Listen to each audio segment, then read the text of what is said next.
ఈరోజు వివాహ వ్యవస్థ ఎంత దారుణం అయిపోయిందంటే శుద్ధ వైదికంలో ఉండేవాడు తమిళనాడులో నా కళ్ళతో నేను చూసా. ఆ బిడ్డ ఎంత చక్కగా సశాస్త్రీయంగా ఉండేవాడు అనమాట. కేవలం వివాహం అనేటటువంటి కారణం చేత అతను తన విధానానికి పక్కకు వచ్చి వివాహం చేసుకోవాల్సిన పరిస్థితి వచ్చింది.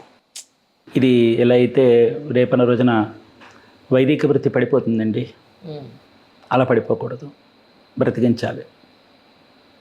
కాబట్టి ఆ ప్రయత్నంలో నేను నా వంతు ప్రయత్నం నేను చేస్తాను. అది ఎవరికైనా ఉపయోగపడుతుంది. మంచి వినేంత వరకు చెప్పాలి, చెడు చెప్పకుండానే ఉండాలి.